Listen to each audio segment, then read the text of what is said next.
By the way, the great one, Mark Levin, called this 3.5 years ago. So what an honor to have filled in for him on February 5th this year, the day President Trump won the impeachment vote in the United States Senate, forever exonerated, and now again, August 14th, 2020, the day the first perp in the Obamagate coup attempt pleads guilty. Oh, but did we catch them in the act or what? Yep. You know what I'm talking about. Oh, did we catch them in the act? Yes, sir. They are very embarrassed. They never thought they were going to get caught. We caught them. That's right, Mr. President. You sure did. You know, I've been saying this for a long time. Attorney General William Barr and U.S. Attorney John Durham are coming, and there's nothing anyone can do about it. So everybody who's been saying for the last 3.5 years, I am so tired of this. I've lost my patience. I've given up. I don't think anything's going to ever happen. Nobody's going to be held accountable. Let me remind you something that I said when I filled in for the great one the day before Thanksgiving last year.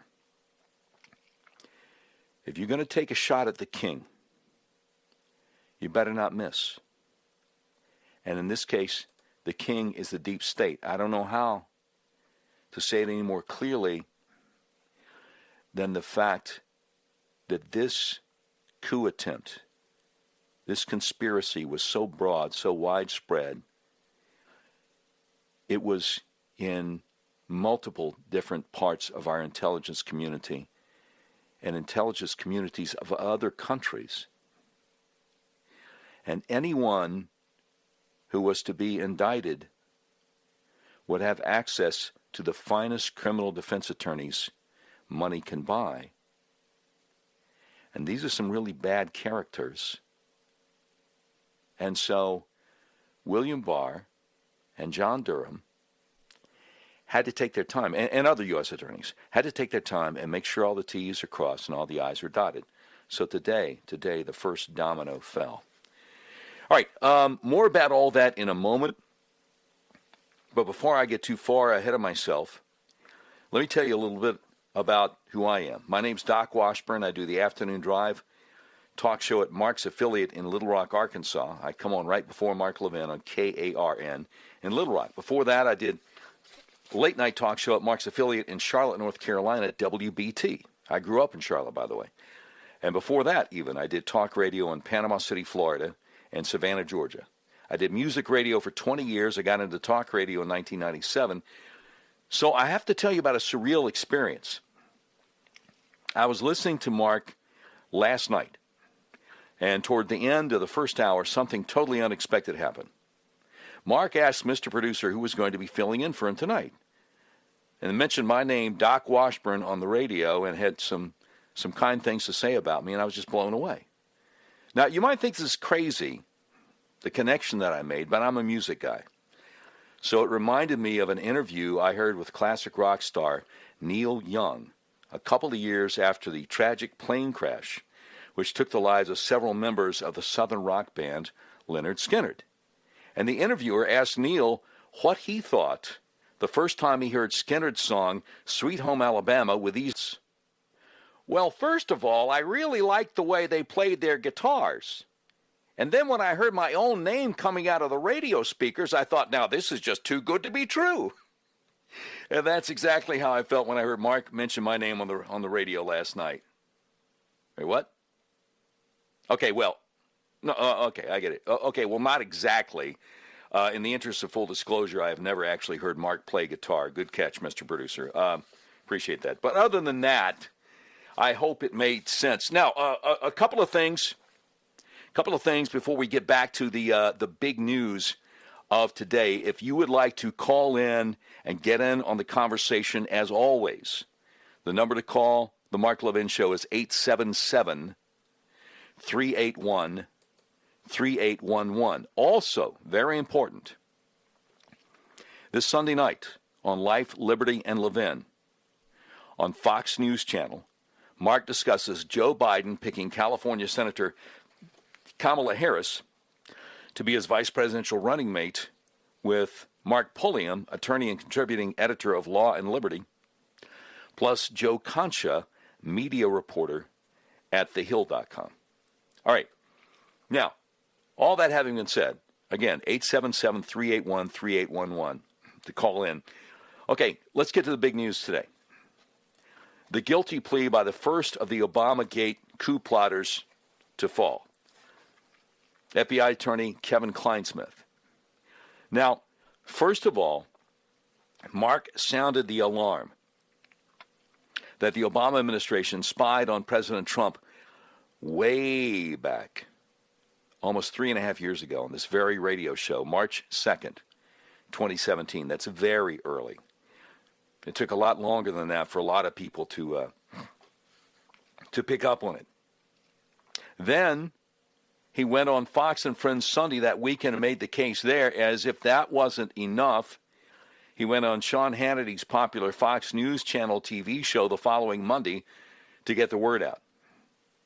Now, here's how Chris Pandolfo at conservativereview.com described it all the way back in March 2017.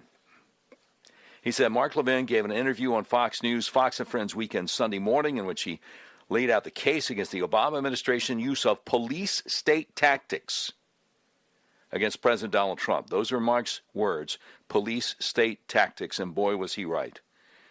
Levin said the evidence is overwhelming. Using public records and mainstream media reporting, he showed how the Obama administration obtained a FISA court warrant, Foreign Intelligence Service, a FISA court warrant to surveil Donald Trump's presidential campaign in 2016. The question is, to what extent did the Obama administration spy on Donald Trump's campaign, and how much did President Obama know? Mark Levin took pains to reiterate that the evidence of spying by the Obama administration was not his own speculation. The mainstream media had presented the case in the course of a year of reports on the Obama administration. Levin just connected the dots. By the way, let me just digress for a second here. Never forget, Mark Levin is an attorney, and a really good one, and good attorneys are trained to connect the dots. Here, Chris Pandolfo over at conservativereview.com back in March 2017, he said, going forward, Mark Levin said the Trump administration ought to pursue the release of the Obama administration's FISA court warrants and the documents regarding the application for those warrants. A congressional investigation into the extent of the spying on Trump's campaign is necessary, and Congress should request copies of President Obama's daily intelligence briefings for the duration of the surveillance on Donald Trump's campaign. As for President Trump, he should appoint a deputy attorney general to investigate from the executive branch. It's time to get to the bottom of this. And boy, talk about get to the bottom of this. They certainly did. They certainly did. I mean, obviously back in March 2017, none of us could have seen William Barr and John Durham and all the other U.S. attorneys involved in this coming. But indeed, they did get to the bottom of it. Now, what I want to do, coming up, I want to get into the specifics of what happened today with the guilty plea being announced of FBI attorney Kevin Kleinsmith. And don't let the mainstream media and even Wikipedia fool you on this. He was by no means a low-level FBI attorney. By no means. Once again, the number to call in, get into the conversation, 877-381-3811. This is Doc Washburn, as happy as a pig in mud to be filling in for my buddy, the great one, Mark Levin. Mark Levin.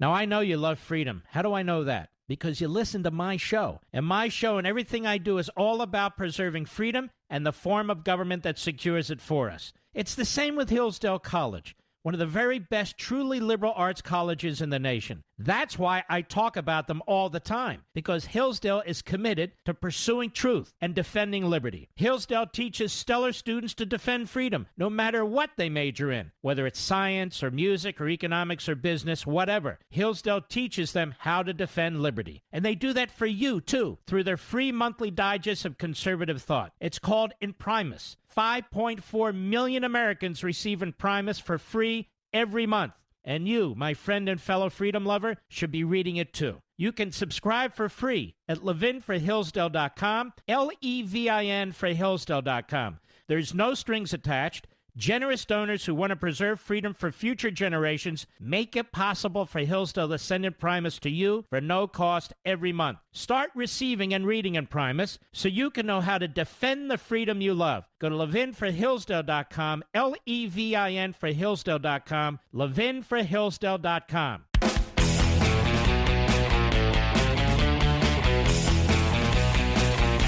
All right, Doc Washburn in for the great one, Mark Levin. From sea to shining sea. Let me just give you a little bit about Kleinsmith before we get to your calls here at 877-381-3811. May as well go to the great Sean Davis over the Federalist. He says a top FBI lawyer who fabricated evidence in a federal spy warrant against Trump campaign affiliate Carter Page is expected to plead guilty to federal charges brought by U.S. Attorney John Durham. Kevin Kleinsmith, who is expected to admit to deliberately fabricating evidence in a Foreign Intelligence Surveillance Act warrant application used to spy on a former campaign affiliate of President Donald Trump, was a top attorney in the FBI's Office of General Counsel and a key agency attorney under fired former FBI Director James Comey. So like I said before the break, don't let the mainstream media fool you. This is not some kind of low-level guy. Kleinsmith is the first individual to be charged as part of U.S. Attorney John Durham's investigation into the efforts in 2016 and 2017 to spy on the Trump campaign and the Trump administration. Both Durham and Attorney General William Barr stated at the conclusion of the Inspector General investigation of the Carter Page FISA warrants that they had reason to believe the entire investigation of Trump, which allegedly began late July 2016, was not legally predicated. In other words, there was no legal excuse to begin investigating Trump. Now, Durham was tapped by Barr, or at least Barr announced that he had tapped Durham, May of 2019, who knows how long he'd been working on it, to investigate the Russian collusion hoax and determine whether any criminal charges against those who perpetrated it were warranted. Kevin Kleinsmith's deliberate falsification of a federal spy warrant was first revealed last December, following a lengthy investigation by the Justice Department Office of the Inspector General, headed by Michael Horowitz. He and his team wrote in a 434-page report that Kleinsmith altered an email from a separate U.S. federal agency, the CIA, to falsely state Carter Page had never worked with the CIA so they can investigate that he had never worked with the CIA to investigate suspected Russia agents operating within the U.S. In fact, as Kleinsmith was told by the CIA operative, Page had worked with the CIA previously as well as with the FBI. So, the Inspector General comes out with a report last December, says Kleinsmith omitted Carter Page's prior relationship with another U.S. government agency, despite being reminded by the other agency, June 2017, prior to the filing of the final FISA warrant renewal application about Carter Page's past status with that other agency. Instead of including this information in the final renewal application, Inspector General said Kleinsmith altered an email from the other agency so the email stated Carter Page was not a source for the other agency, which the FBI relied upon in signing the final renewal application. So, after the Inspector General investigation was completed, the investigation into the abuse of the FISA process by Jim Comey and his lieutenants, the federal court that reviews FISA warrants ruled at least 2 of the 4 applications against Carter Page were illegal, including the application that included Kevin Kleinsmith's fabricated claim that Carter Page never previously assisted the CIA. Carter Page's previous work for the federal government was a key issue, given that each of the FISA warrants used to spy on him falsely claimed he was an illegal Russian agent working on behalf of the Kremlin. Carter Page was never formally charged with any wrongdoing. Kleinsmith's name first made national news after his anti-Trump text messages to another FBI attorney, Sally Moyer, surfaced following a different Inspector General investigation of anti-Trump bias from top FBI attorneys and investigators. Kleinsmith texted to Moyer shortly after Trump won the presidential election in November of 2016, quote, "I'm just devastated, plus my GD name is all over the legal documents investigating his stuff," unquote. Moyer later asked Kleinsmith, "Is it making you rethink your commitment to the Trump administration?" ostensibly referring to Kleinsmith's plan to remain at the FBI after Trump's inauguration. Kleinsmith responded, quote, "Hell no, viva la resistance." And then Sean Davis, the Federalist, links to the full federal charging document detailing Kleinsmith's crimes. Now, having said all that, there is a tidbit in the charging documents. I don't know if anybody's talked about this yet today. Mr. Kleinsmith's lawyers also argued that their client did not try to hide the CIA email from other law enforcement officials as they sought the final renewal of the Page wiretap. Mr. Kleinsmith had provided the unchanged CIA email to Crossfire Hurricane FBI agents and the Justice Department lawyer drafting the original wiretap application, which brings up the question, who else knew about Kleinsmith's lies? Who else? And again, the thing about Carter Page is if you get a warrant to surveil him, you get two hops. You can surveil everybody he emails and everybody those people email, and that's how they were trying to get to Trump. 877-381-3811. Doc Washburn returning on the Mark Levin Show.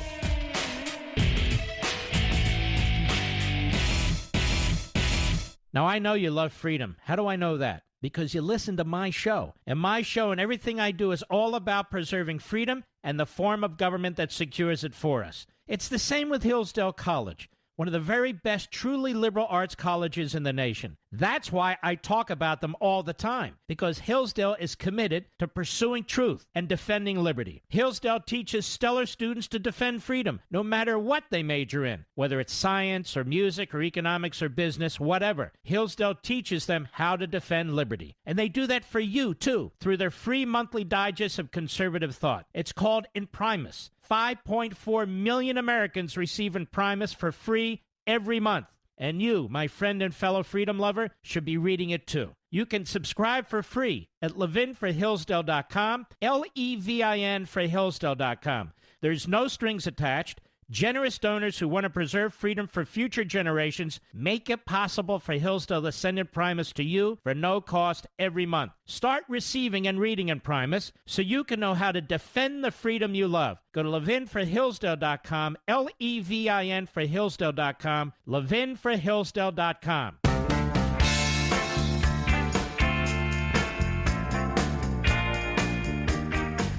Mark Levin, America's Tyranny Hunter. Call in now, 877-381-3811. All right, Doc Washburn in for the great one, Mark Levin, who will be back Monday night. So I just shared with you this article from Sean Davis over the Federalist explaining the significance of the announcement of the guilty plea of top FBI lawyer Kevin Kleinsmith today. I was running out of time going to the bottom of the hour break. I just want to make sure you understand why they wanted Carter Page and George Papadopoulos and whoever else. If you get a FISA court warrant to spy on someone, the government allows you, the federal statute allows you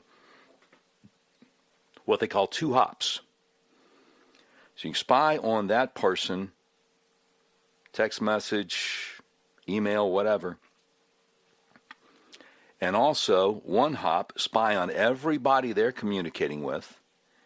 And then a second hop, spy on everybody they're communicating with. And that's how they were trying to get Trump and whoever else was high up in the in the campaign and in the administration. Okay? Now, having said that, Sean Davis, one of the people I follow on Twitter, over the Federalist, and somebody asked him, a guy named Jeff Gisha, if I'm saying that pronouncing that correctly, he asked Sean Davis, am I reading all this correctly, that they weaponized Carter Page's intelligence work on behalf of the United States in order to frame him as a traitor? And Sean Davis says, yep. A former naval officer helped U.S. authorities track down Russian spies, and the corrupt Jim Comey FBI falsely told the FISA court those contacts proved that Carter Page was himself a treasonous Russian spy. All right, can you imagine the level of depravity that's going on here? This is no small-time penny ante criminal stuff. The level of depravity that has to exist for people to be willing to do this is just flabbergasting to me. Know what I'm saying? All right, 877-381-3811. Let me go to George in San Diego. George, you are on the Mark Levin Show with Doc Washburn filling in. What's up? Yes, thank you. Yeah, I'll bet you there are thousands, and I mean thousands upon thousands of your listeners today that are feeling exactly as I am, and that is that, well, they've thrown us a bone. We have anxiously awaited results from what in any other situation would have come within months, if not weeks, and we're waiting for some substance here. And I'm telling you, I feel, as I'm sure others do, that they're just throwing us a bone. You refer to Kleisman as a high up in the FBI organization. Look, it's got to go a lot higher than that. I mean, when are we going to? When I hear that indictments have come down for James Comey, indictments have come down for Clapper, and the rest of them, then I'll start believing again. You know, I love my country, but I totally distrust my government, and I don't give a damn which party is in there. Just as a private citizen, I'm getting damn tired of constantly being thrown bones. And now listening to Hannity earlier today, the only people that have benefited from this whole damn thing are those writing books about this. You know, you can take your Craig Jarrett and your Solomon and all of this always coming out with breaking news, something big today, and nothing big ever happens. And this Kleinsmith thing isn't big at all. So you don't think Kleinsmith is going to roll over on anybody bigger? No, of course he's not going to roll over. He's not going to be forced to. He's not going to be forced to. He's going to walk out of there. He's obviously going to be forced out of the agency. I doubt he was forced out a long time ago. So let me make sure I understand. So as far as you're concerned, when Donald Trump interviewed William Barr, and then William Barr interviewed John Durham, each one told the other, look, I'm just kidding about wanting people held accountable. I don't really want, I just want them all to walk.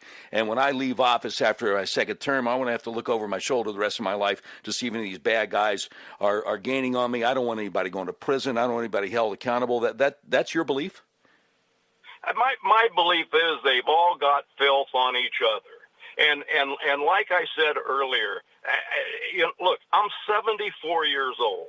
I served 18 months in Vietnam. I gave up a great segment of my life, but I totally distrust what's happening, and I believe that we as American citizens, just common Joes, if you will, that work we're all being just tossed a bone to keep us quiet until after the election in November. Now, should Donald Trump be defeated, which God hope he doesn't, or that he isn't, but if he is, this is all just going to go away. And anybody that doesn't believe that's a damn fool. Well, I mean, Barr even admitted he understood that it would all go away if Trump was defeated, and of course that's something we can agree on. First of all, I appreciate your service. God bless you. It's people like you that have risked their lives so the rest of us can have freedom.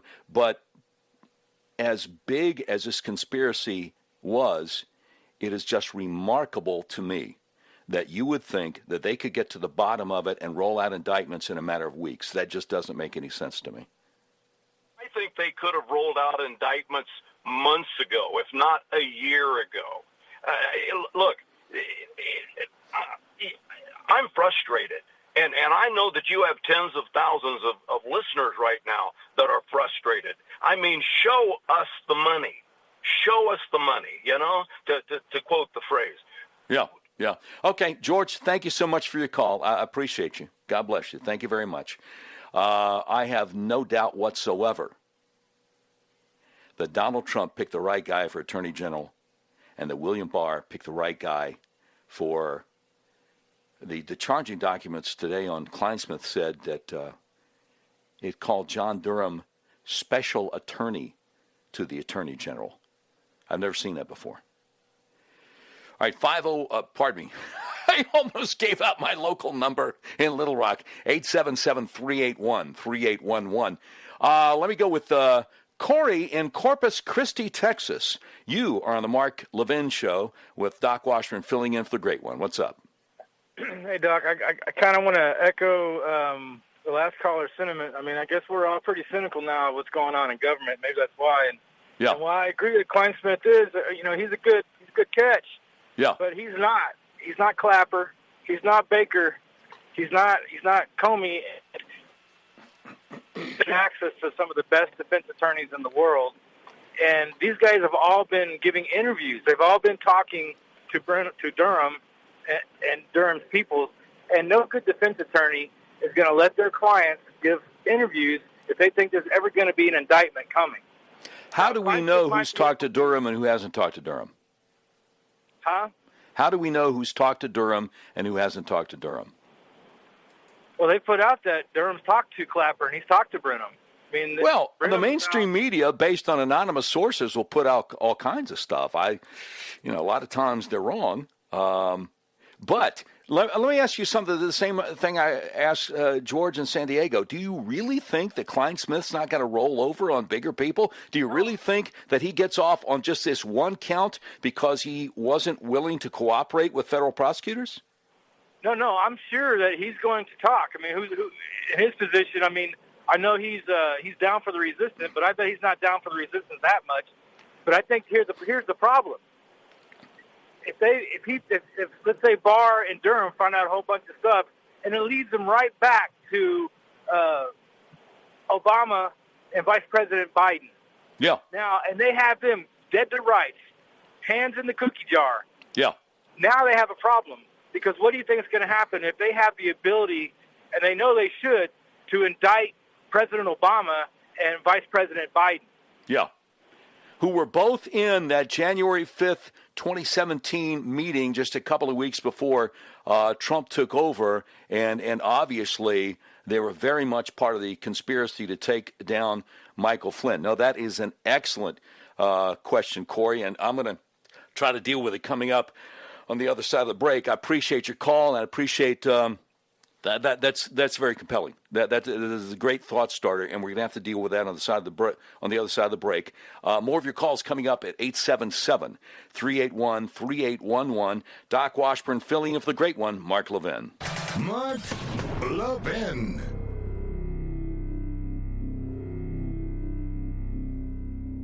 Now, I know you love freedom. How do I know that? Because you listen to my show. And my show and everything I do is all about preserving freedom and the form of government that secures it for us. It's the same with Hillsdale College. one of the very best truly liberal arts colleges in the nation. That's why I talk about them all the time, because Hillsdale is committed to pursuing truth and defending liberty. Hillsdale teaches stellar students to defend freedom, no matter what they major in, whether it's science or music or economics or business, whatever. Hillsdale teaches them how to defend liberty. And they do that for you, too, through their free monthly digest of conservative thought. It's called Imprimis. 5.4 million Americans receive Imprimis for free every month.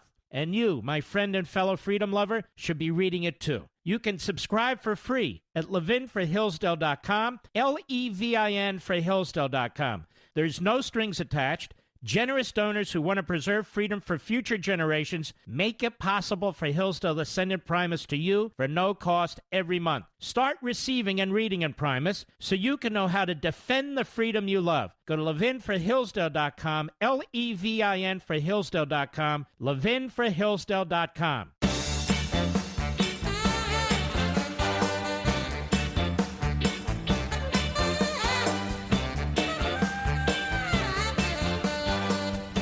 All right, Doc Washburn filling in for the great one from Little Rock, Arkansas, and what an honor to be here with you. All right, my last caller had a point, and my first couple of callers have been like, hey, we're real frustrated, man. We don't see anything happening. And I'm thinking, well, a lot of people were telling me nothing's going to happen, as in nothing's going to happen. And so the first indictment today, no, that doesn't count. That doesn't count. Now we got to the big names. And my last caller was asking about Obama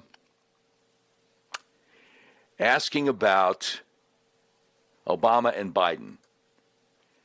And by the way, Mr. Producer, the call screener just went away, so I guess I'm going to hit connect again. Yeah, okay. And maybe it'll come back.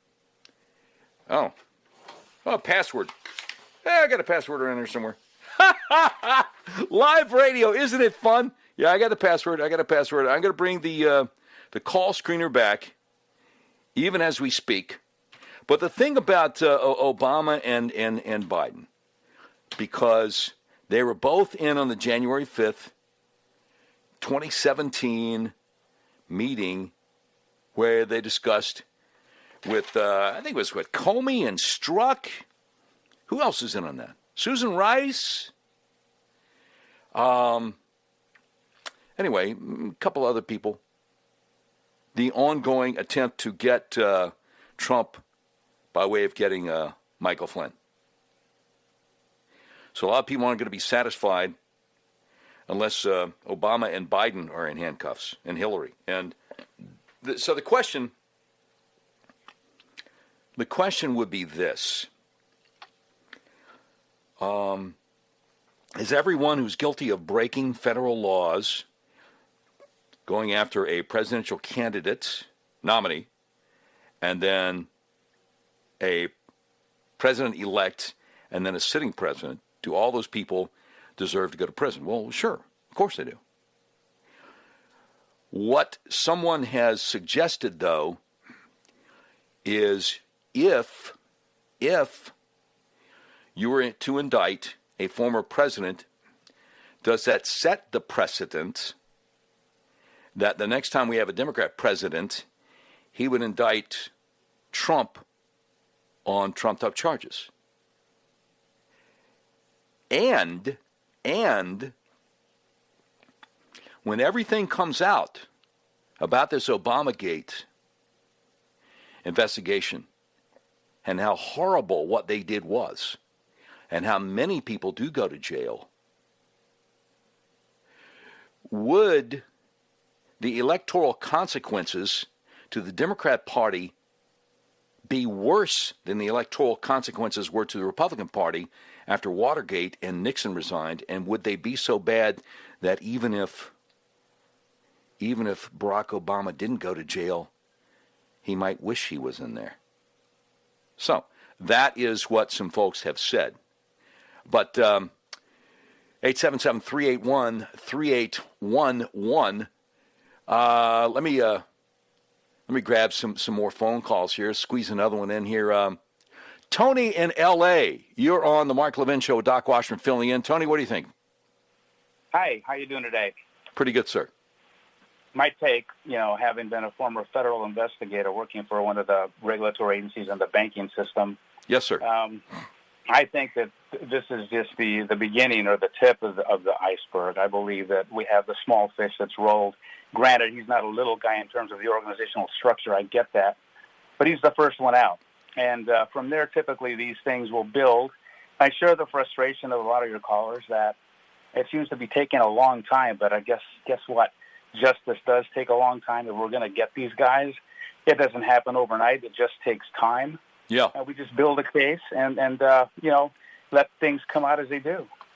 Tony, let me ask you something. As a former federal investigator, when people tell you John Durham really couldn't get the ball rolling until after Robert Mueller's report came out, which even with 17 rabid anti-Trump Democrat investigators, they couldn't find anything actionable, couldn't find anything to indict Trump or any of his people on.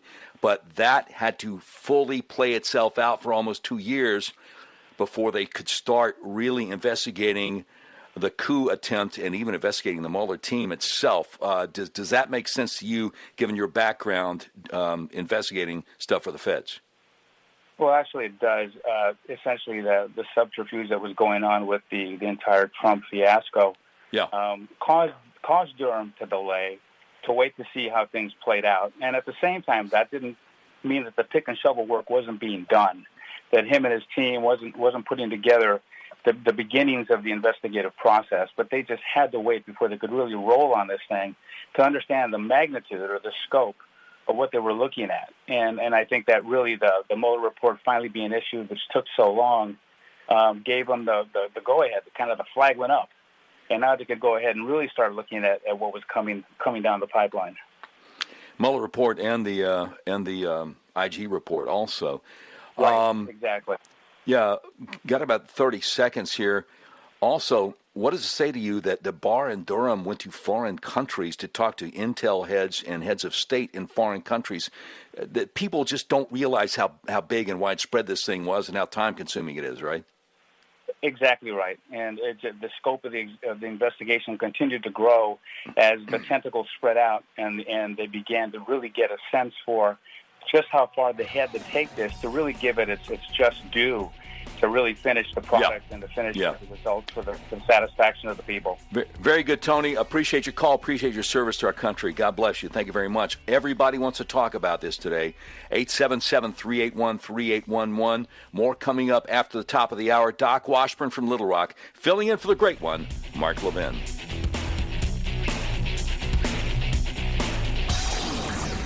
From the Westwood One Podcast Network.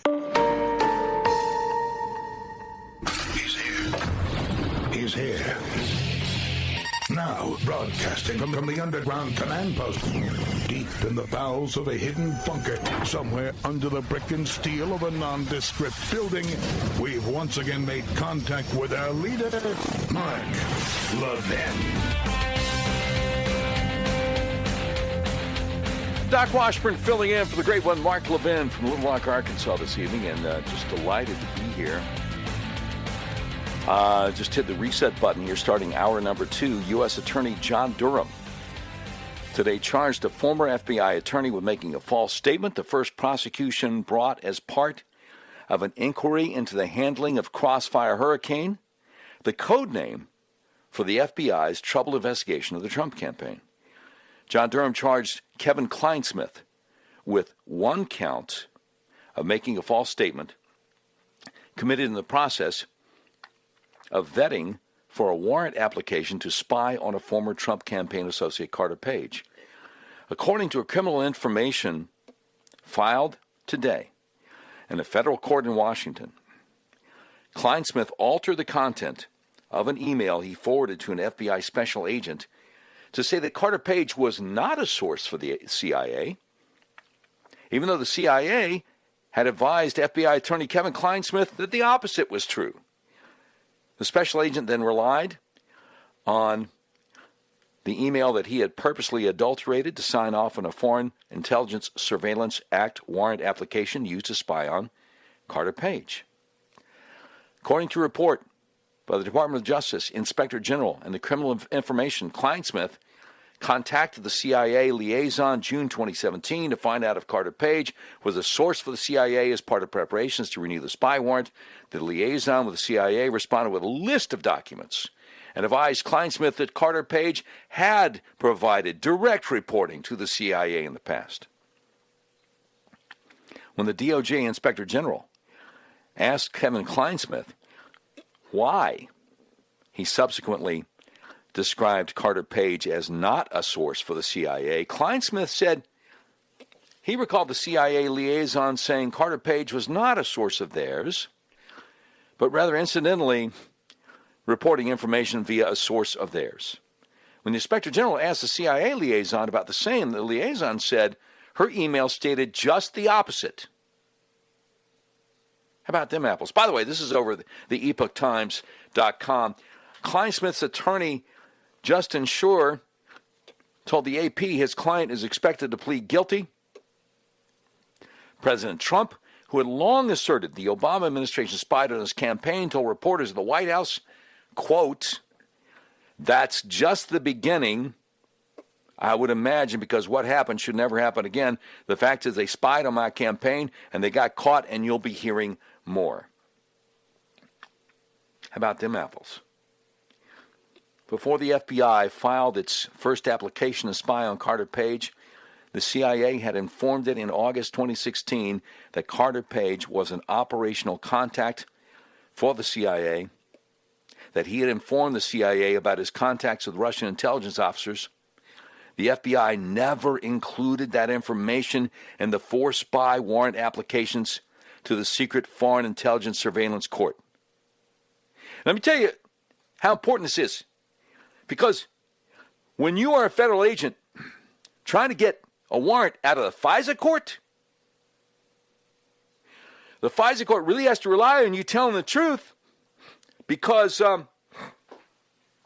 it's not like a regular court where the person you're going after has a defense attorney on the other side of the courtroom who's privy to what you're doing. So you got to tell the truth. And there have been some civil libertarians there in Congress saying, I don't even know if the FISA court's constitutional. Not even sure about that. But you see how it got out of hand here. Before the FBI applied for the 4th and final spy warrant on Carter Page, he had publicly stated he had worked with the CIA. This appears to have prompted the FBI's supervisory special agent to ask Kevin Kleinsmith to reach out to the CIA to see if Page was a source for the agency. Now, this is deep into 2017 by this time, right? Kleinsmith wrote to the CIA liaison before asking for confirmation if Carter Page was a source, saying we need some clarification on him. There's an indication he may be a source. This is a fact we would need to disclose in our next FISA renewal.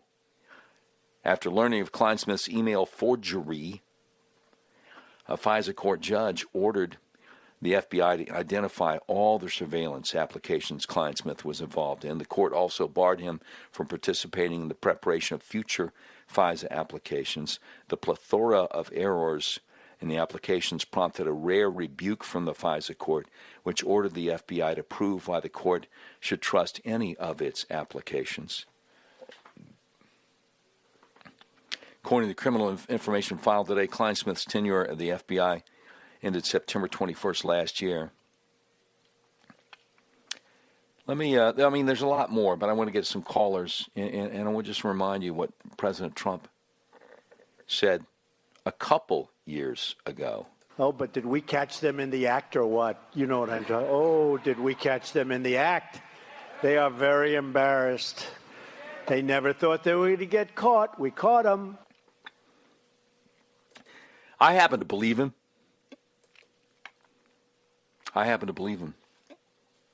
That they did get caught. All right, 877-381-3811. People all over America want to get on the Mark Levin Show. Let's see how many people we can get on. Michelle, Atlantic City, New Jersey. You're on the Mark Levin Show. Doc Washburn filling in. What's up? Hi, how are you? Hey there, doing great. What you got? So my whole point is that people should not be so upset that he was the first one, because they never go after the top person first. They always start at the bottom and work their way up.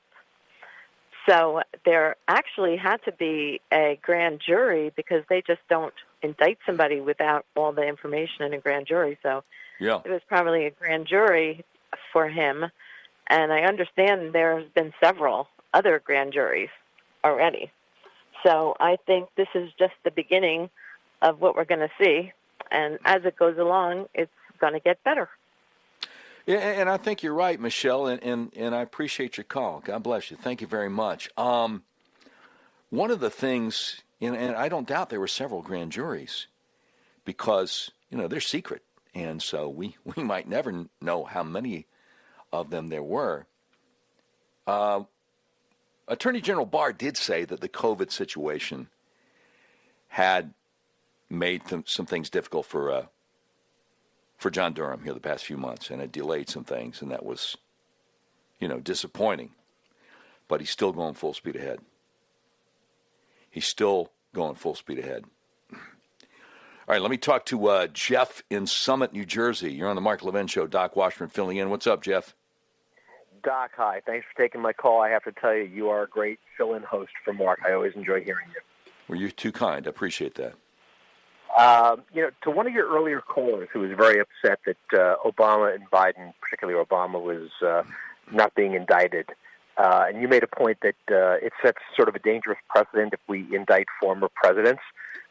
But I think there's a flip side to that coin, and there's, I think, an even more dangerous precedent if we allow sitting presidents to violate every single law that we have in this country, and then they can get away. With it. And I think, there's an old saying, the fish stinks from the head.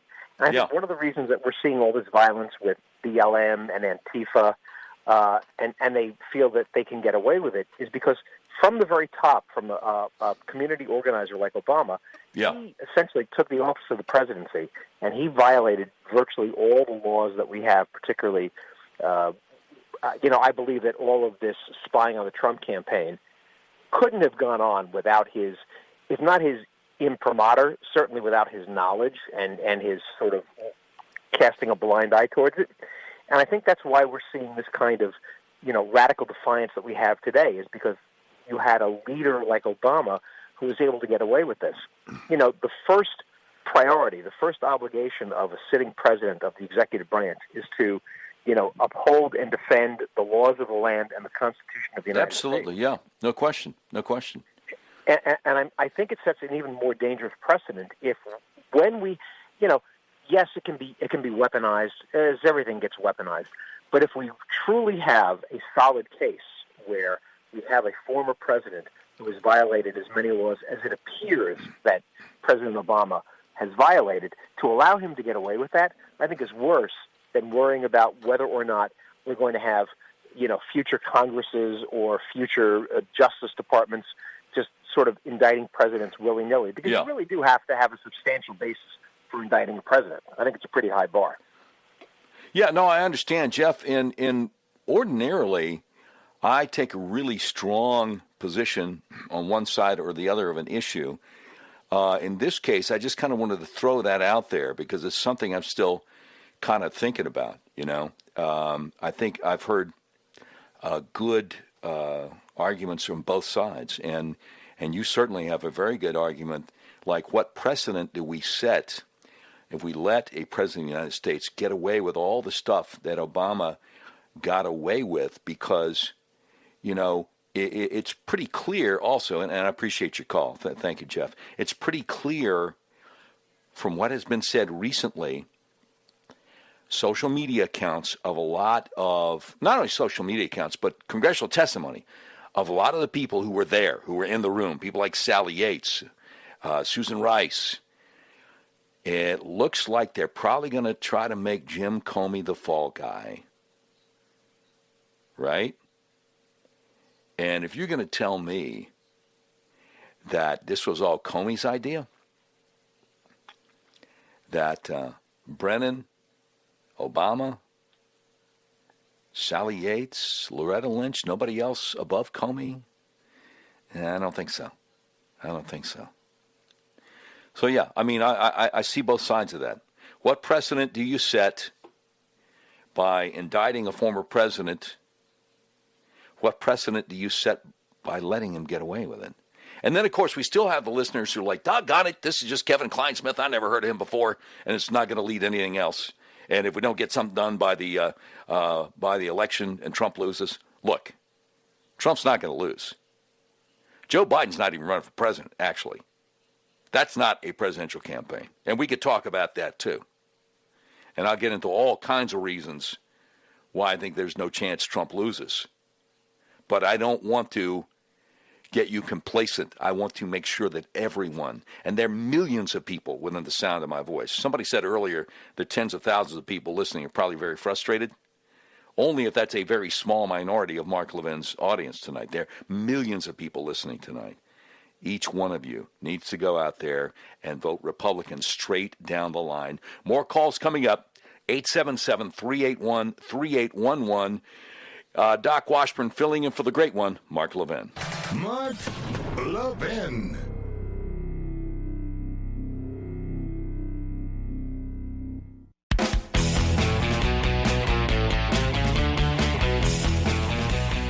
All right, Doc Washburn filling in for Mark Levin from Little Rock, Arkansas. Look, I believe they had this Kevin Kleinsmith guy, this top FBI lawyer, dead to rights. His name's all over everything. And the fact they let him plead to one thing today, I just think it's crazy to think that he's not going to roll over on bigger fish. That's number one. Number two, I get people saying, look, Barr and Durham better get the show on the road, because if Trump were to be defeated, Barr even admitted it. Yeah, the whole thing goes out the window if Biden were to defeat Trump. Of course, just between you and me, and the millions of people listening, I don't know what color the sky is in the world in which Dementia Joe could actually beat a president like Trump, who's had such success in this, putting together an incredible, unprecedented economy before and after the Chinese communist coronavirus hysteria. Oh, by the way, what does Mark call him? Anthony Tony Fauci now says, I don't see why you couldn't go vote November 3rd. So, is he the Democrats' hero or not? Anyway, so, all year long during the primaries, President Trump didn't have any competition, and people were setting records voting for a president running for re-election and a party primary with no opposition. It's number one. Number two, recently Politico did an article. Guess how many doors the Trump campaign is knocking on to talk to voters every week? 1 million. 1 million doors a week. Guess how many doors Dementia Joe's team is knocking on? 0. Nada. Zilch. Zap. Not a mas. Not a daggum door. Joe Biden's not running for president. A theory put out there by a buddy of mine, Brian Cates over at UncoveredEC.com, is that the Democrats are stuck with him because the Ukraine deal is such a big mess of corruption that if he or his son Hunter are ever indicted, the Democrats have to make it look like Trump and Barr are going after a political opponent. They're stuck with him. 3 days in a row now. 3 days in a row. Biden's handlers have basically herded reporters out of the room where he and Harris had a little small talk for the press, and then no questions. He can't handle it. He was saying something like Trump doesn't really want an election, as they were going, okay, guys, come on. That's not how you run for president. And, you know, I find it remarkable, and again, I love Bret Baier. I think he's a great reporter. But when Jared Kushner was on with him yesterday, and Bret was talking about Fox News polls, and Jared was saying, yeah, registered voters, not likely voters. And Bret, you know, said, okay, I get that. You'd rather us do a poll of likely voters instead of registered voters. Well, it wasn't Bret's decision. He admitted it. I don't know why they don't. Everybody is acting like, even on Fox, everybody's acting like the same polls that were wrong in 2016 are right this year. It's crazy. It's crazy. I know. They're going to try to steal it. I know, but it's got to be close for them to steal it, and it's not going to be close. 877-381-3811. Doc Washburn filling in for the great one, Mark Levin.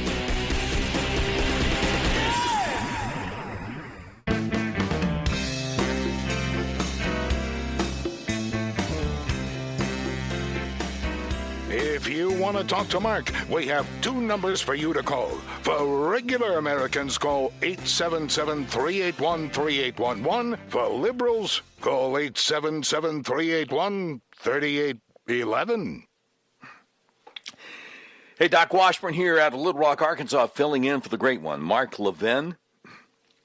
I don't know if you noticed recently, the FBI raided offices of something called Optima Holdings in Cleveland and Miami simultaneously.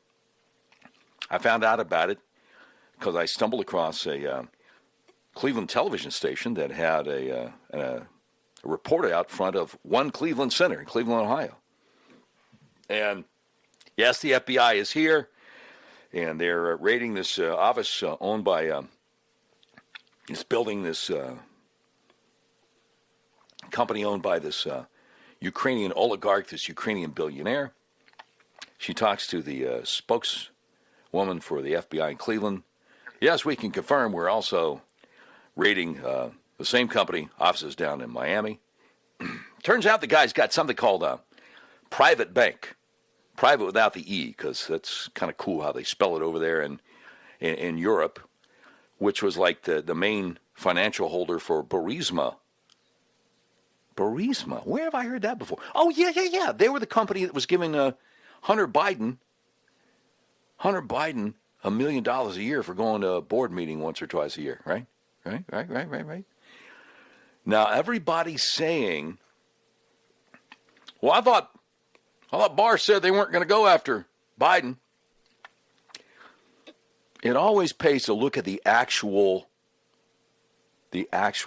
statement. What Barr said was something along the lines of months ago, well, based on the information I have now, I can't see why Attorney Durham would go after anybody running for president. Well, I mean, that's a statement with so many holes in it you could drive a truck through. Based on the information I have right now. Oh, okay. Well, maybe Durham hasn't told him everything. I don't see any reason Durham would go after somebody running for president. Well, what a lot of people don't realize, because when Barr makes announcements, a lot of times, he'll make the announcement just once. He's not going to beat people over the head with it. He's not going to remind people, and the people forget about it.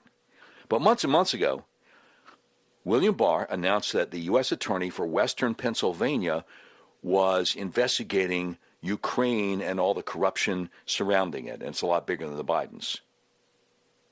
So, it's got nothing to do with Durham. So like I said, going into the break, and again, I give credit where it's due. Brian Cates, a guy that writes for the epochtimes.com and writes for uncoverdc.com, put out the theory months ago.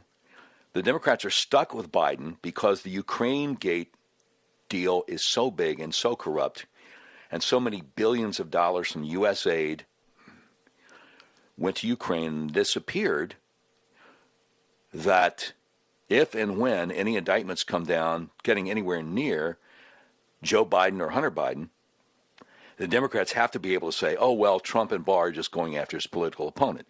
That's why they're running a literal dementia patient for president. Just so you know. All right, 877-381-3811. 888-203-1111. Let's grab some phone calls. James in San Diego, we appreciate your patience, sir. You're on the Mark Levin Show with Doc Washburn filling in. What's up? Hi, Doc. How are you? Long time listener, actually. I appreciate your show. It's wonderful. But anyway, what happened today is with the way the of course. I'm sorry, James. Sounds like you're breaking up on us a little bit. Are you still there? They get what they need. And then once they get what they need, that's what they go after. They already know all the answers to the questions that they're going to ask. I personally believe this is just a small stepping stone to a much greater thing, a much larger prosecution. Do I think that they're going to go after Obama? I mean, look, he's got his fingerprints all over that thing. And everybody, you got to be stupid not to know that. Yeah. Okay, but if it was bad enough, probably they will. But they'll never get him because he'll probably flee the country and you never hear from him again. But so I mean, I trust the Democrat as far as I can throw him. And being a big guy, James, I gotta say something because that reminds me of something that I've said before, but I don't know if I've said on the Mark Levin Show. I trust a Democrat politician as far as I can throw former New Jersey Governor Chris Christie and his slightly chunkier cousin simultaneously. That's good. Thanks. I'll be here all week. Come early Friday for the No Smoking Show. Thank you, James. But gotta let you know that this is just the beginning. This is just unfolding. I think they're going to find out a lot more, and a lot more is going to come out, and maybe Pizzagate will get exposed. A lot of other things will get exposed, maybe. And once they start unraveling things, just more than what's going into, because he's the Attorney General. If he finds other criminal acts and other things, he can go after that. But a prosecutor was all the answers to everything. The question that he's asking, if the guy's going to lie, that's why he probably flipped really quickly, because he pled guilty really quick, is because he knows if he says no to anything that they already know, he's done. Well, not only that, James, and I appreciate your call. God bless you. Thank you. Not only that, but Kevin Kleinsmith's name was all over everything. They had him dead to rights. And so, thank you, James. All right, let's grab some more calls here at 877-381-3811. Anthony in Newport, North Carolina. That's out toward the coast, right, Anthony? Yes, sir. I'm right next to the beach. It's beautiful out here, especially this time of year.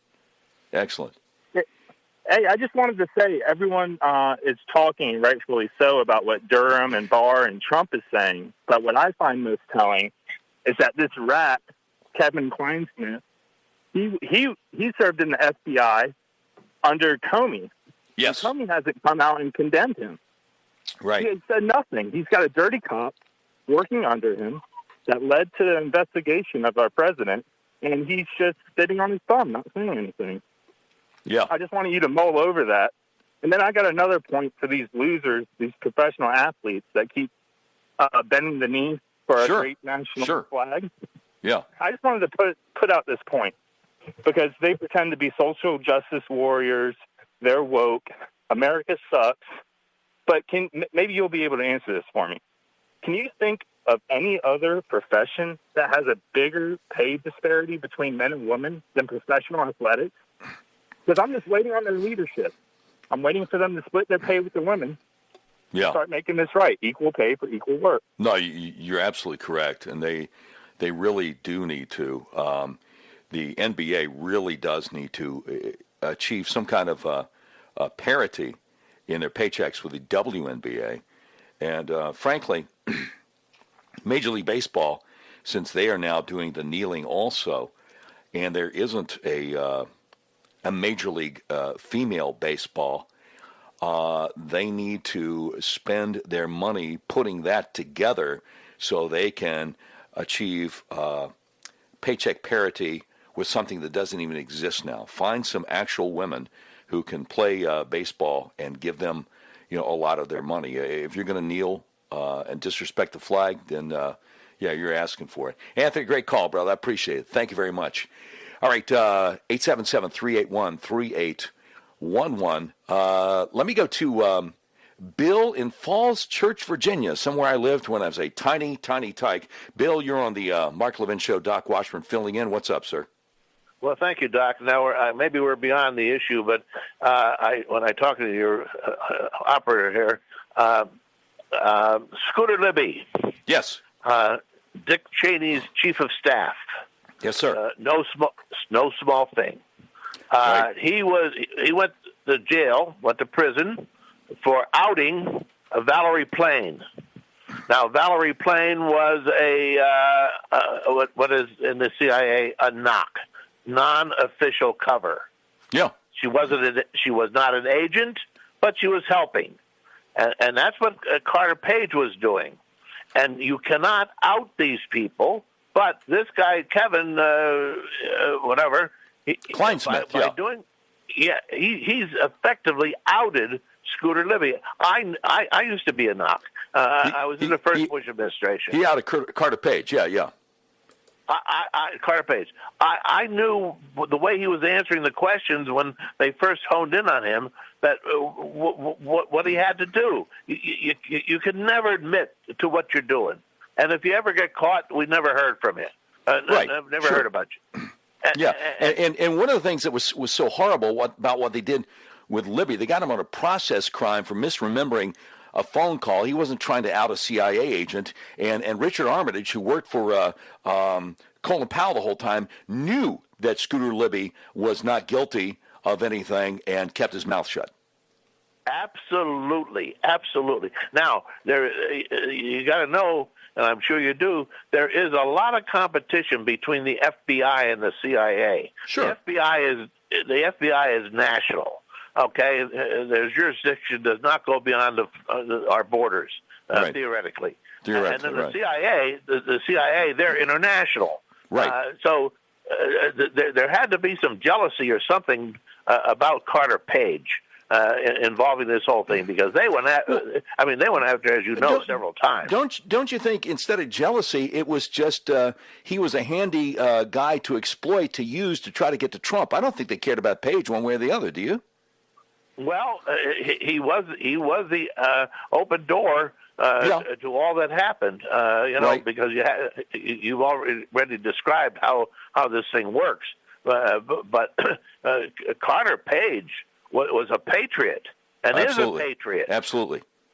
I mean, for anybody to denigrate him, they don't know. They don't know.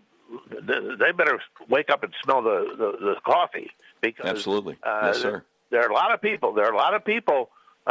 In Carter Page's similar position who are serving this country every day.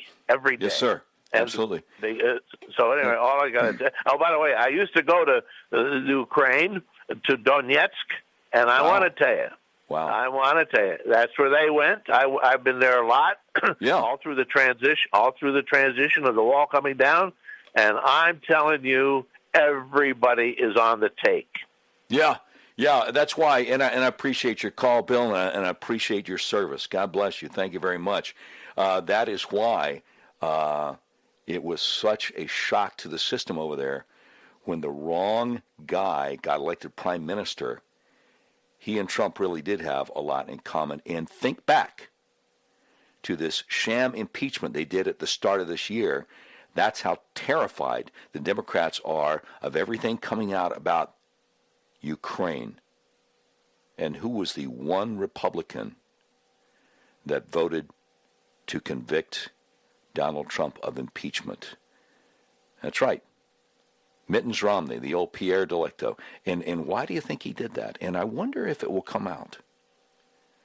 Why he had more in common with the Democrats trying to take Trump out than he did with the Republican Party and patriotic Americans. Just a thought to throw out there to you. All right, 877-381-3811. Doc Washburn continuing from Little Rock, filling in for the great one, Mark Levin. Mark Levin.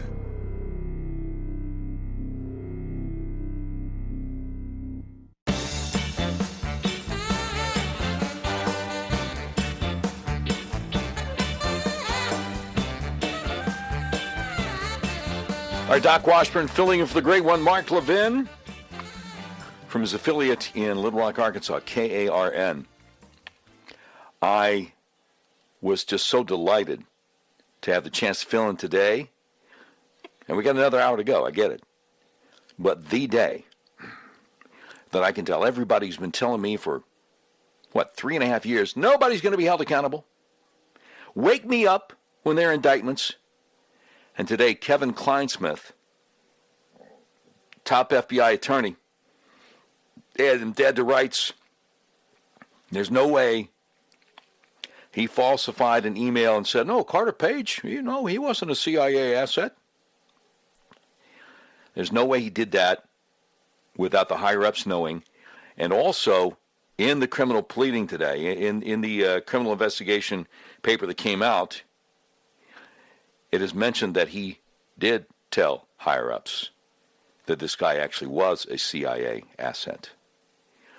All right, 877-381-3811. Let's grab some calls here. Paul in Lake Charles, Louisiana. You're on the Mark Levin Show with Doc Washburn filling in. What's up, sir? Oh, my God. Thank you for talking. You're one of the best hosts. I was a mayor of a city, okay? Yes, sir. I cannot believe that Portland mayor would allow her city to be destroyed. But you know what? When you look at Portland and you look at mail-in ballots, Oregon is mail-in ballots. That's all Democrats. That's all I got to say, brother.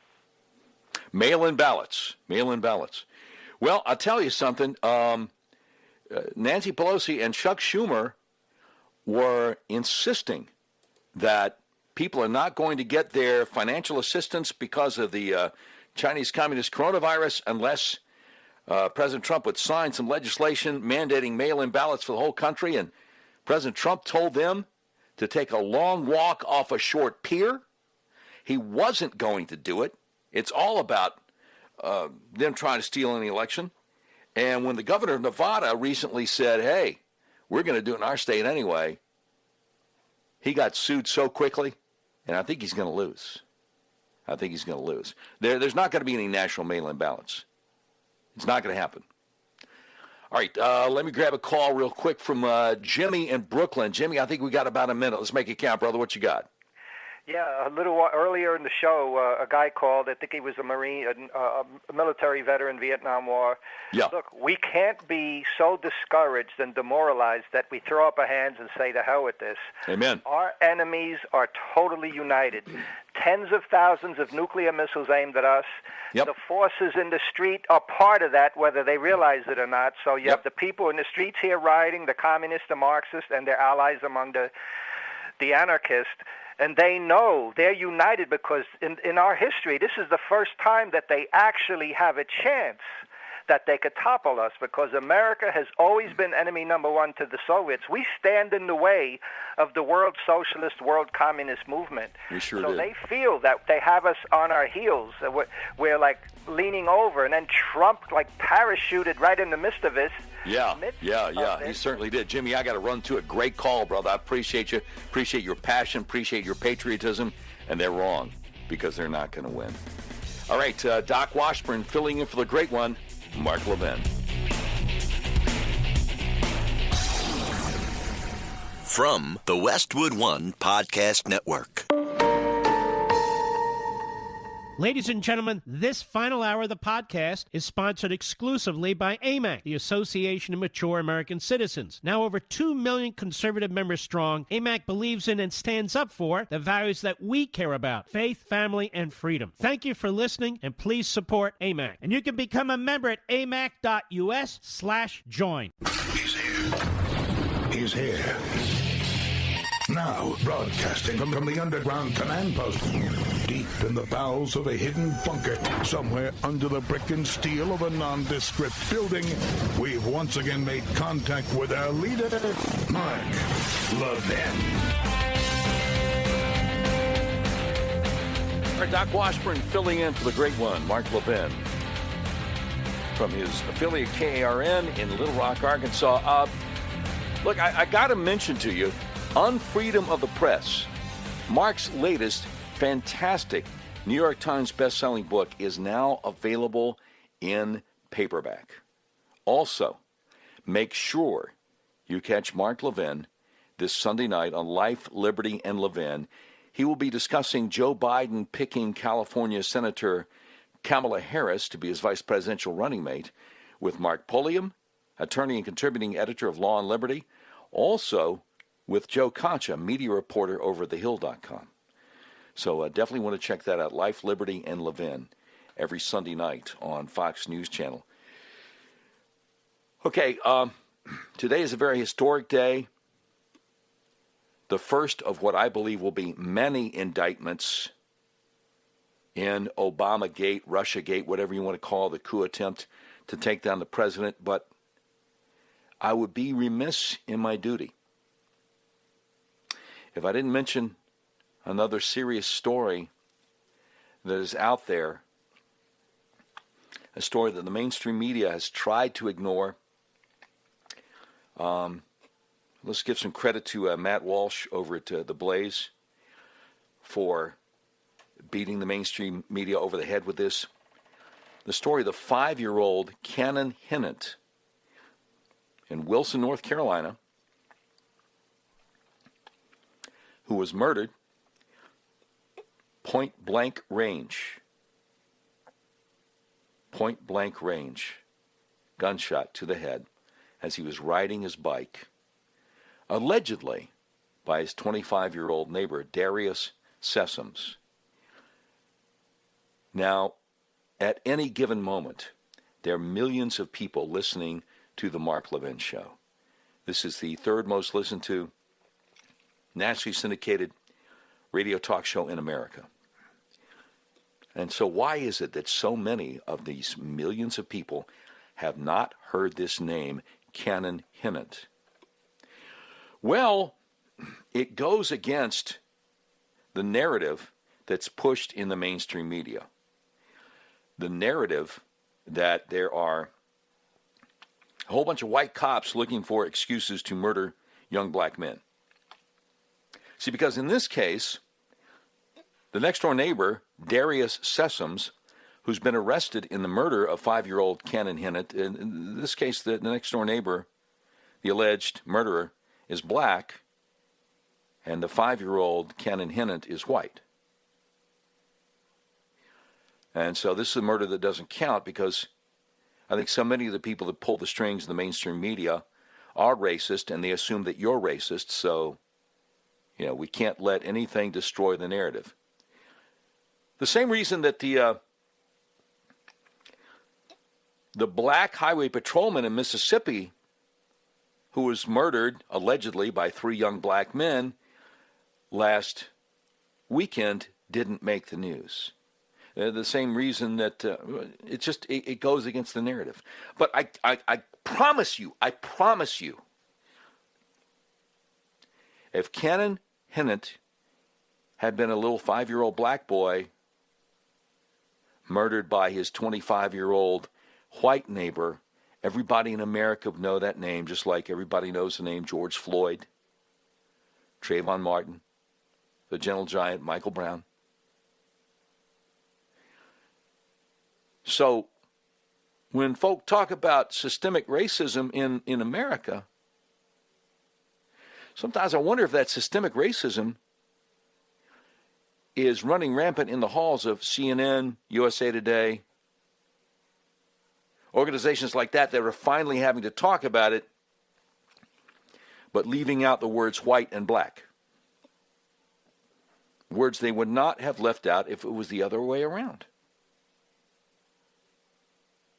So I just wanted to dignify and respect the life of a 5-year-old boy who has been taken from us. And this is going to be kind of tough, but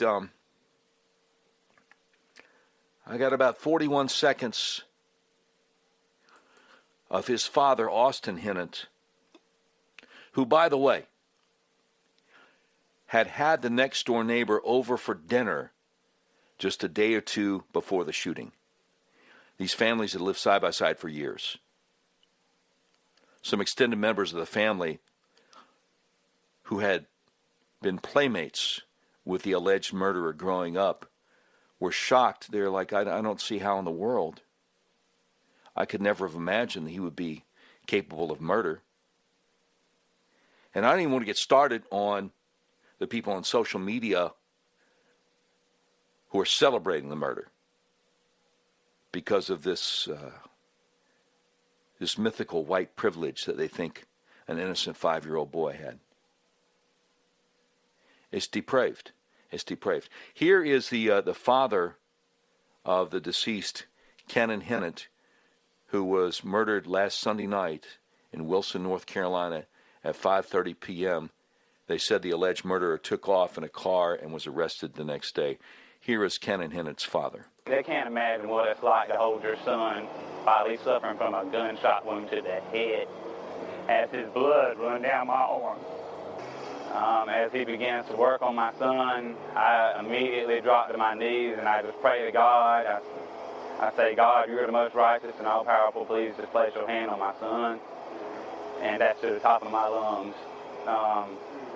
He did place his hand on my son, not in the way we all wished, but we're hoping that this tragic accident can bring some love to this world, because that's what Kenan would want. We're relying on our faith in God. Heartbreaking. Heartbreaking. And I want to say something that I don't know if I've ever said it when I filled in for Mark Levin before, but I've said it plenty of times on my local show. People who want to divide us on the basis of ethnicity. I got more melanin than you. You got more melanin than me. And so you're less than. Folks who want to do that have a darkness in their heart, and they're up to no good. And it usually has something to do with money and power. My listeners, Mark's listeners in New York City, who remember Freddie's Fashion Mart, might know what I'm talking about with Al Sharpton back in the day. You know what I'm saying? You might have a little inkling on that. Now, we can talk some more this evening, a little bit later on, about the first domino to fall with Obamagate and Kevin Kleinsmith pleading guilty today for what he did to Carter Page. But I just felt like I needed to give some respect and decency and dignity to this little boy that the mainstream media ignored almost all week, and then wanted to kind of gloss over some details of the murder. All right, 877-381-3811. Let me see, where's line 4 calling from, guys? Okay, all right, let's just go to it. Let me talk to KJ. You're on the Mark Levin Show. Doc Washburn, fill in. KJ, where are you calling from? Hey, caller from St. Louis. Yes, sir. What are your thoughts, sir? Well, just my thoughts. As I was telling the producers, I just think that, a lot of talking points that we're hearing from Republicans and Democrats on both sides with not a lot of action. Unemployment's at an all-time high. Coronavirus is at an all-time high. And there's just not a lot of actions from politics right now. And American people deserve so much more than what we're hearing. And as it relates to this young 5-year-old kid, my heart goes out to his family. Any kid, black, white, Chinese, Hispanic, any kid that loses life, it's just sad. So I just wish both sides, Republicans and Democrats, would do better. Yeah. Yeah, I'm not sure what is it the Republicans need to do better with. Well, I just hear a lot of negative talking points. It's always hitting one side versus the other. I don't, especially when you come from the leader at the top, the president. I don't hear him uniting Americans right now. when there's a lot of opportunities. I don't see him just taking coronavirus seriously. He wants to wear a mask. He doesn't want to wear a mask. Should I take it serious? He doesn't listen to the scientists. We just need leadership, Republicans or Democrats, somebody that can unify us all, bring us all together. Americans are really hurting right now, and we just hear a lot of talk. I mean, I watch Fox News and CNN, MSNBC. I listen to all sides. I write my politicians all the time. I'm in Missouri, but I'm from Illinois, so I mean I'm involved locally. It's just sad right now, and all the way around. I mean, it's just it's an F on both sides right now. I appreciate your call, KJ from St. Louis. Thank you very much. I think if President Trump had not listened to the scientists, that he would not have called for us to radically change our way of life in March. I'm pretty sure he's listened to Dr. Fauci and Dr. Birx at that point. As far as President Trump not doing anything about the coronavirus, at the end of January, he cut off commercial air travel with China, something that everybody in the room at the time was against, something that since then they've admitted saved lives. And as far as unemployment being at an all-time high, it just isn't. It wasn't even at an all-time high 3 months ago in the midst of this pandemic. It has certainly come back from then. Unemployment being at an all-time high, I believe you'd have to be looking at the 1930s under Franklin Delano Roosevelt. But the idea that he's not listening to the scientists, I'm old enough to remember when the president brought out the director of Homeland Security's bioengineering lab a few months ago, who said we've been doing all kinds of experiments on this coronavirus, and guess what kills it? Sunlight, UV rays, heat, humidity. I think that the people not listening to the scientists are the people who want the shutdowns to go on and are ignoring hydroxychloroquine. Uh-oh. Now maybe I'll be canceled. All right, more coming up straight ahead. Let's talk about it. 877-381-3811. Say his name, please. Say this little boy's name, Cannon Hinnant. All right, Doc Washburn continuing from Little Rock for the great one, Mark Levin. Mark Levin.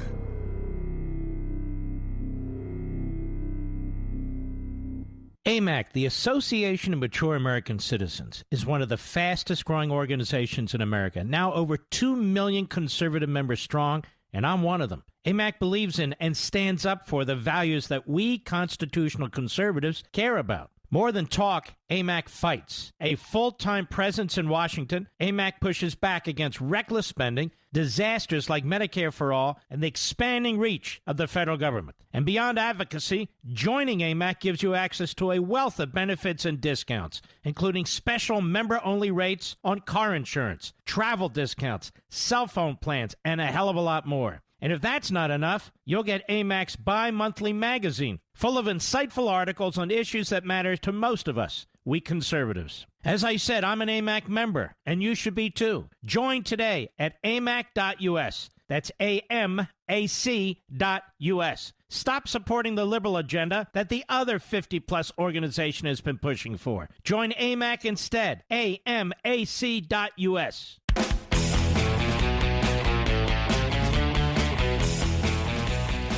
All right, Doc Washburn filling in for the great one, Mark Levin. And Mr. Producer, I apologize if I didn't hear you say, hey, go for it, or you're on, or whatever, because I was clearing my throat, and that's probably what happened. 877-381-3811 is the number to call to get into the conversation tonight.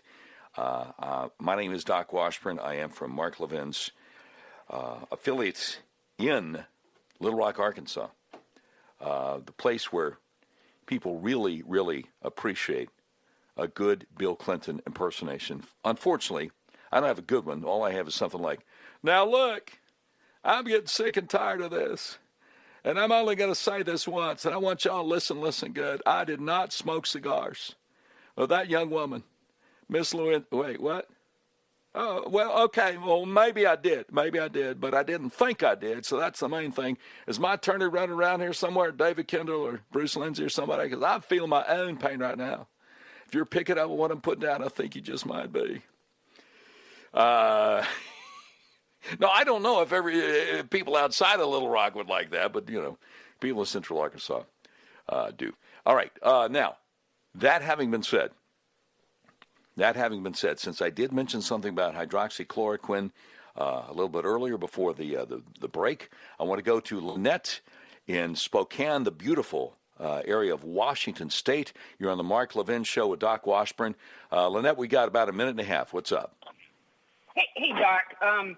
Yeah, well, I'm not on the crazy side of the state.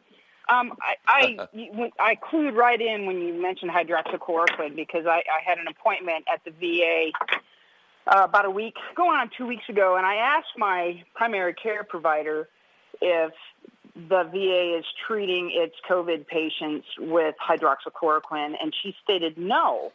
Yeah. And I was like, why? She said, because the drug has been too highly politicized.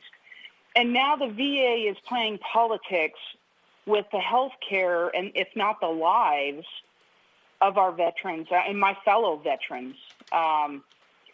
I don't know to what extent we've had deaths in the VA hospitals amongst COVID patients, but I think nobody's raised the alarm about this. And I there's enough anecdotal evidence, if not the NIH study from 2005, which I have read. I've tried to share. My primary care doc at the VA refuses to read it. And wow. Somebody has got to sound the alarm that the VA is now playing politics with the lives of sick veterans. They've been playing with our lives enough. May I make a suggestion? Yeah, oh, absolutely. Your congresswoman in Spokane is Kathy McMorris Rogers, right? Right. Yeah, and she's helped me out on a couple of occasions with VA issues, and she was this is the big VA issue she needs to help you out with, though, right? Oh yeah, absolutely. I mean, this is the big one. I've been fortunate. Yeah, lives are at stake here. She's the chairperson of the House Republican Conference, and she happily, I'm saying she is your congressperson instead of some liberal Democrat, and I would say contact her. Say, look, please, on behalf of anybody who might get this Chinese communist coronavirus, I'm your constituent. We've talked before. Can we do something here? Lynette, I got to run to it, but God bless you, and thank you for your service to our country. We appreciate you so much. Doc Washburn filling in for the great one, Mark Levin.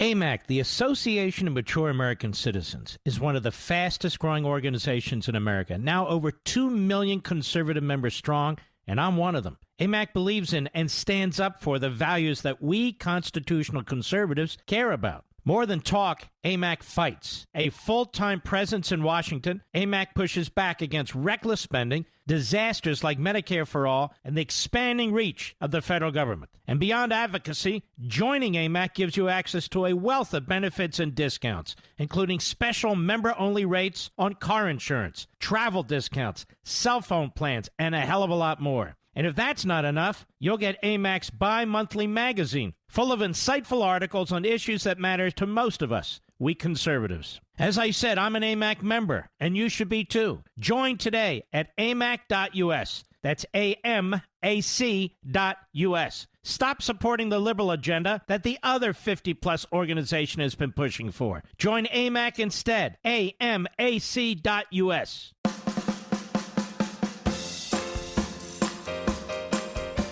Mark doesn't suffer fools well. So, if you're a fool, don't call 877-381-3811. All right, I love that. That's fantastic.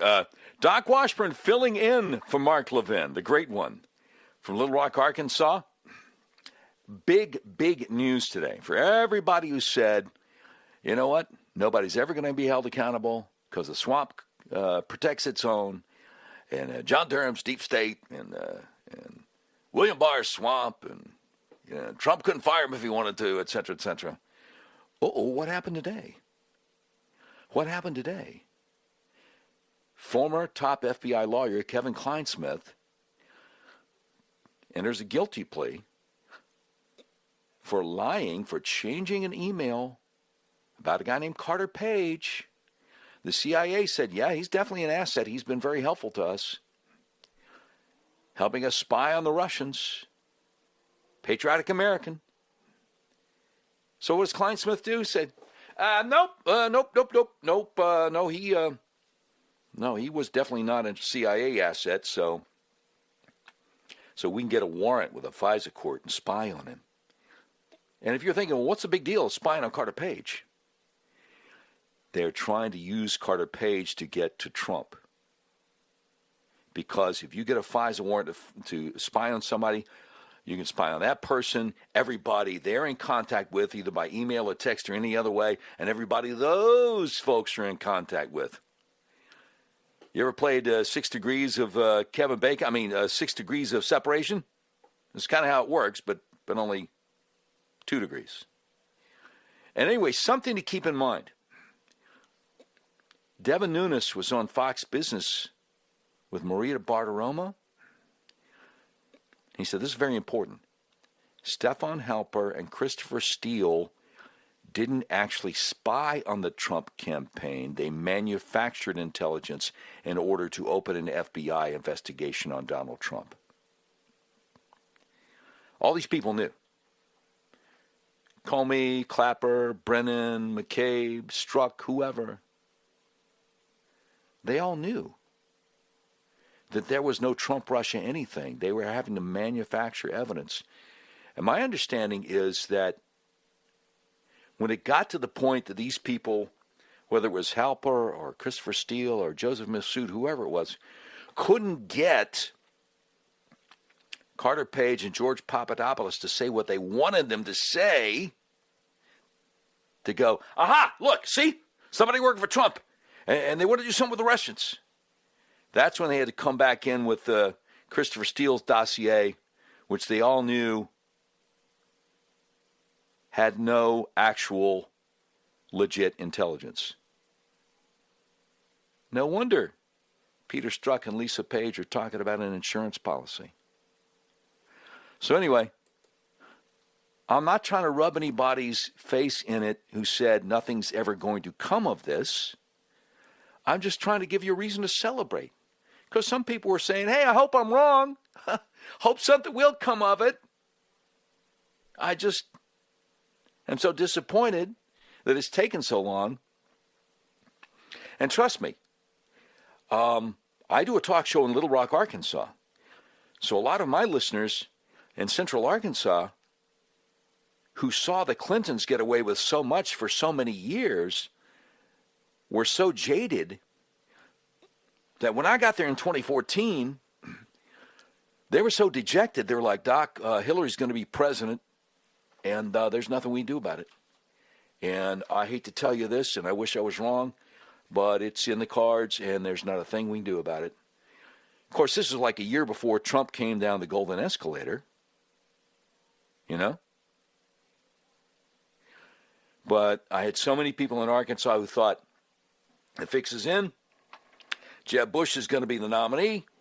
He's going to lay down and roll over for Hillary, just like Mitt laid down and rolled over for Obama, just like McCain did before him. And we're sunk.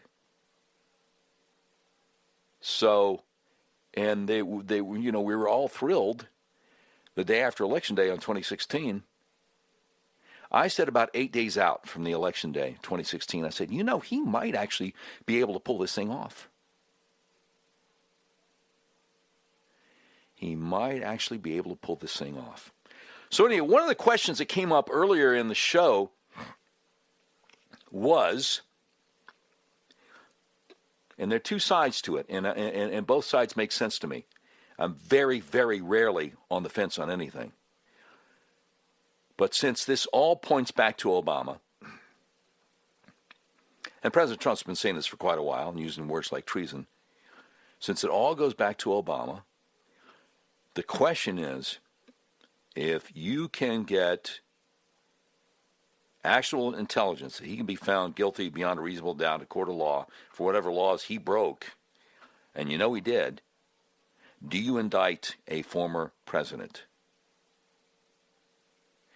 Now, the one argument is that sets a very bad precedent because a Democrat, Attorney General under the next Democrat president will find some trumped-up charges to indict Donald Trump on.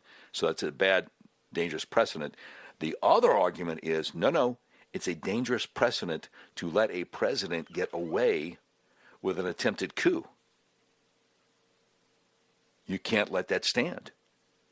So anyway, your thoughts on that, your thoughts on Kevin Kleinsmith being pleading guilty today and who he's going to roll over on. And should I have listened to my financial advisor months ago when he said, Doc, you're either going to have to invest in Jiffy Pop or Orville Redenbacher because people are going to start not just eating popcorn at the movie theater, but eating a lot of popcorn at home. 877-381-3811. Let's grab some phone calls. George is listening in L.A. George, you're on the Mark Levin Show with Doc Washburn filling in. What's up? Hey, I like your show, but I want to say something, and I hope the Americans will listen and that you will also listen. Yes, sir. If we allow Obama to walk free and we play the courtly Republican or we have manners, we're going to end up. That's not how you win, my friend. Yeah. I'm on your side. I'm a little agitated because people are just so willing to let this go. But let me remind you, nobody wanted to do the filibuster rule. And you remember Harry Reid stunned everyone by doing that. Am I wrong? Yeah, Harry Reid got rid of it to try to get some Obama judicial appointments in. He got rid of the 200-year-old filibuster rule for doing like federal court appointments. No, you're absolutely correct. Yeah. Right, and everybody thought, that could never happen because we don't. Do you really believe if a Republican had done what Barack Obama did, they wouldn't go after him tooth and nail? That's my point. That's my point, my friend. You got a good point. We cannot fight like sissies anymore. We have to fight like longshoremen. We have to fight like dock workers. We have to fight like blue-collar people so that these people that think that they're so smart that they just continue to bend the rules, no. Barack Obama must go to jail if he broke the law. Because if this situation was reversed, Trump would go to prison, and you know that. You know for that matter, even if he hasn't broken any laws whatsoever, they'll probably find something to prosecute Trump on if a Democrat president ever takes office while Trump is still alive. I know, but you know something? Here's another point. If this stuff doesn't get decided before the election, and for whatever reason Trump does not win, this all goes away. You understand that, right?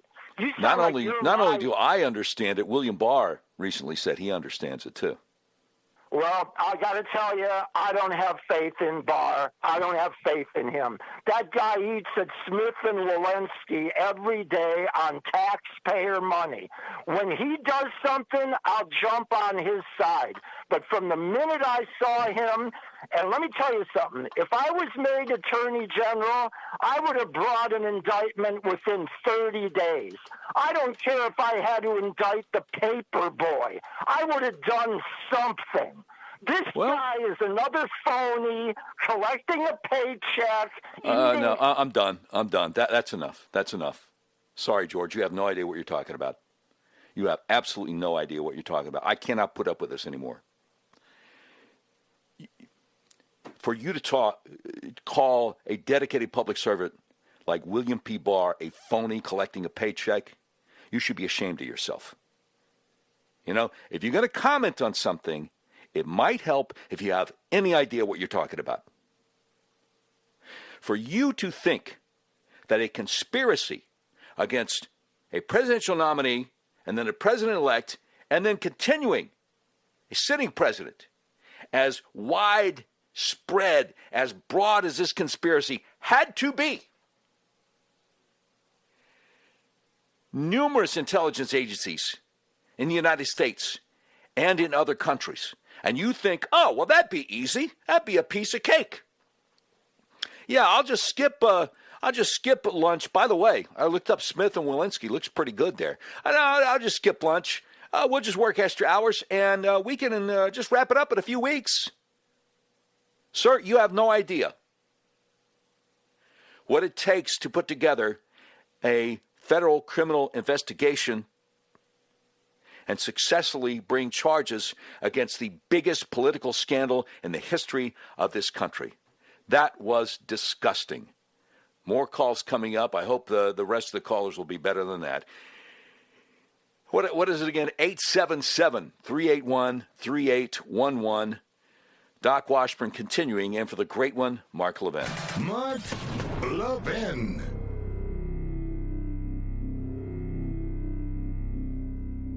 AMAC, the Association of Mature American Citizens, is one of the fastest growing organizations in America, now over 2 million conservative members strong, and I'm one of them. AMAC believes in and stands up for the values that we constitutional conservatives care about. More than talk, AMAC fights. A full-time presence in Washington, AMAC pushes back against reckless spending, disasters like Medicare for All, and the expanding reach of the federal government. And beyond advocacy, joining AMAC gives you access to a wealth of benefits and discounts, including special member-only rates on car insurance, travel discounts, cell phone plans, and a hell of a lot more. And if that's not enough, you'll get AMAC's bi-monthly magazine, full of insightful articles on issues that matter to most of us, we conservatives. As I said, I'm an AMAC member, and you should be too. Join today at amac.us. That's AMAC.us. Stop supporting the liberal agenda that the other 50-plus organization has been pushing for. Join AMAC instead. AMAC.us.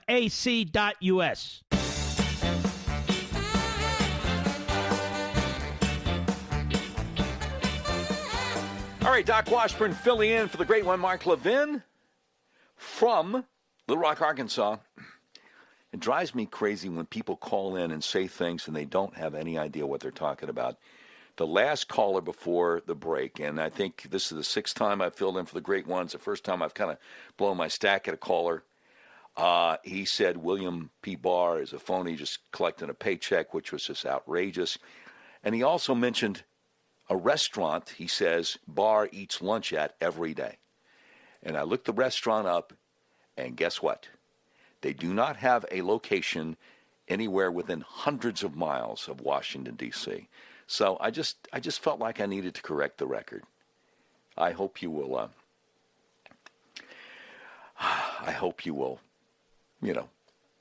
go with that. I can't think of the words. I'm just still so upset. All right, Jesse in Fort Worth, Texas. You are on the Mark Levin Show. Doc Washburn filling in. What's up, Jesse? Hi, Doc. Good to talk to you. Thank you for your service. Thank you, sir. I was Texas Army National Guard, 1985 to 89, raised old-fashioned by my grandparents, and all I want is equal accountability under the law. That's all I want. Yeah. Amen. Amen. I want everybody who has wronged, whether it be the president, the administration, or we, the people of these United States, I want them to be held to the same standard that anybody else would be. And that's all I'm asking. Yes, yes. And I don't blame you, Jesse. I was just putting both sides out there just to get some response from my callers. And, Jesse, we appreciate your service to our country, and we appreciate your call. God bless you. Thank you very much. All right. 877-381-3811. Carmelo, Laurel Hill, Florida. You are on the Mark Levin Show with Doc Washburn filling in. What's up? Hey, thanks, Doc. I just want to reiterate basically the same theory as the gentleman before me. Equal application of the law. You hear everybody talking about no one is above the law, not even the president. Right. And the same thing goes for Obama and Hillary Clinton and the whole bunch of the scandalous swamp creatures. You know, they all need to, they're treasonous actors. They need to be held accountable. Amen. Amen. I agree, Carmelo. Thank you for your call. Thank you very much. Speaking of Hillary, I keep on hearing that New York police officers were in tears when they saw what was on Anthony Weiner's laptop. I just thought I'd throw that out there at the end of the show. I just thought I would throw that out there. All right, let me go to Bill in beautiful Billings, Montana. Bill, we got a couple of minutes left. Let's go for it. What you got? Yeah, so you're talking about how we solve the problem of, reciprocal prosecutions of presidents after they've left the office. Yes, sir. Turning it into a partisan circus. And really, you have to cut the head of the snake off on this. The FISA courts have got to go. The Patriot Act has got to go. Oh, the FISA courts. The FISA courts, They have to go. Yeah. They have to go. They have no business in these United States. It's something straight out of the Soviet Union, you know? The KGB had stuff like this. Yeah. And it has to end. That's all I've really got to say. Government intelligence in itself is an oxymoron. They're always going to get it wrong. They're never going to protect you. They didn't protect us on 9/11. They didn't stop the Boston bombers. They're never, ever, ever going to be able to protect us. All they're ever going to be able to do is abuse their positions of power in a partisan manner to preserve their own jobs. Great call, Bill. I appreciate that from Montana there. Yeah, I remember when Louis Gohmert tried to hold FBI Director, then FBI Director Mueller responsible for why he didn't go after. The Russians even warned about the Tsarnaev brothers. Well, why didn't you do surveillance on the mosque they went to in Boston? And Mueller got all indignant and huffy. And he said, we did outreach to the mosque. We didn't do surveillance. But remember, since you brought up the Boston bombing, I got to mention this. Remember, for several days there, they had the mugshots out there. We're looking for these two guys. Please, does anybody know? Not a peep from anybody at the mosque. And then, when they arrested him, oh, yes! Oh, we remember them now. But, who knew? Who had any idea? Who had any idea? You realize U.S. Attorney Western Pennsylvania is investigating all things Ukraine for William Barr. Okay? U.S. Attorney Eastern Missouri is investigating not just how the Mueller team handled and mishandled and persecuted Michael Flynn, but investigating, I believe, the whole Mueller team. And then the guy from, around Houston, Texas area, investigating even more stuff. But we're out of time. But I'm going to have to get some popcorn.